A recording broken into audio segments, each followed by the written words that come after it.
नमस्कार साथियों, स्वागत है आपका अपने ही यूट्यूब चैनल बीरू एकेडमी पर। डियर, उम्मीद करता हूं कि आप लोग एकदम बेहतर होंगे, स्वस्थ होंगे। डियर, बात करेंगे केवीएस 2022 और 23 के लिए एक नई नोटिस जारी की गई है केवीएस के द्वारा। क्या सीटेट अपेयरिंग वालों को जो लिए जो मौके की मांग की गई थी उस पर केवीएस का क्या जवाब आया है। उम्र में जो छूट कर को लेकर के बात की गई थी, कोविड-19 का हवाला दिया गया था, उस पर केवीएस ने क्या अपना स्टेटमेंट दिया है।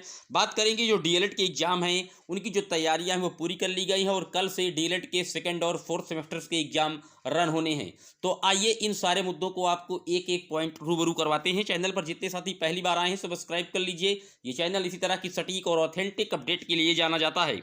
चूंकि डियर, आपको पता है कि केवीएस के जो फॉर्म है वो लगातार रन में है और इसकी जो लास्ट डेट है वो 26 तारीख है। इसी आने वाली 26 तारीख को केवीएस के जो फॉर्म है वो ऑनलाइन सबमिशन होना है। पहली बात, इसमें कई छात्रों के बार बार कमेंट आ रहे थे कि जो सीटेट है वो अपेयरिंग में लिया जाएगा केवीएस में। इस संदर्भ में केवीएस की वेबसाइट पर कहीं ना कहीं जो है वो केवीएस को सूचित किया गया था और एक हवाला ये दिया गया था। चूंकि जो जर्नल में होता है वो 30 साल उम्र की पैटर्न रखा गया है और लगभग 3 या 4 वर्षों से आपने देखा था कि कोविड-19 का कहर था और लगभग 3-4 वर्ष में केवीएस में किसी भी प्रकार की कोई वैकेंसी नहीं आ पाई थी। तो उम्र सीमा में कई ऐसे बच्चे थे जिनकी जो उम्र थी वो कहीं ना कहीं समाप्त हो गई थी, एलिजिबिलिटी उनकी समाप्त हो गई थी, तो उनके लिए भी मांग की गई थी कि जो उम्र है वो बढ़ाई जाए। तो आइए दिखाते हैं कि केवीएस ने क्या जवाब दिया है। आप देख पा रहे हैं, पहला जो मामला है, allow seated 2022 and 23 appearing candidate in KVS 2022 recruitment in seated July was not conducted by CBSE. यहाँ पर यह मांग की गई थी, जो सीबीएसई के द्वारा जुलाई में सीटेट होता है वो नहीं हो पाया था, इसलिए आप अपेयरिंग सीटेट को जो है वो मौका दीजिए। तो सीबीएसई केवीएस के द्वारा रिप्लाई किया गया है कि candidate acquiring essential qualifications on the last date of submission of the application from will be eligible for the postal accepted. यानी कि ये कह रहा है कि जिस तारीख तक फॉर्म की लास्ट डेट है उस तारीख तक आपके पास सब कुछ पास यानी कि कंप्लीट होना चाहिए।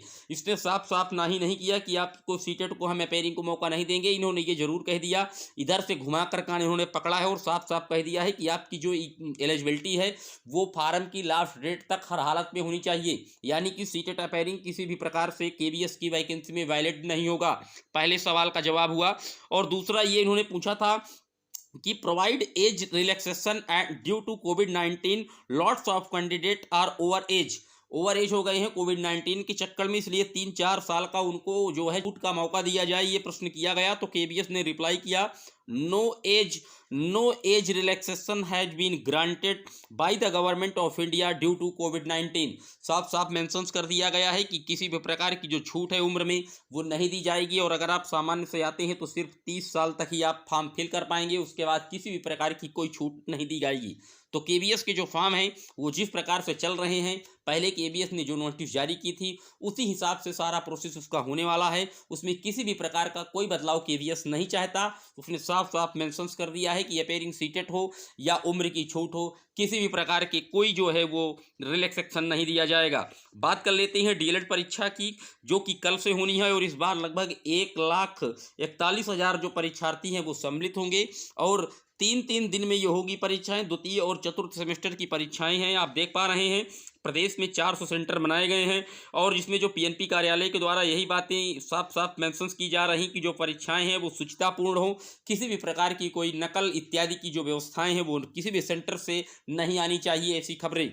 और इसमें एक बातें और इस बार के एग्जाम में की गई हैं कि जिस पेपर में 1 घंटे का गैप है उसमें आपको सेंटर के बाहर निकलने की अनुमति नहीं दी जाएगी। पूरी तरीके से आप सेंटर में ही रहेंगे और जो जिस पेपर में 2 घंटे का गैप है सिर्फ उसी पेपर में आप जो है एग्जाम के बाद निकल पाएंगे।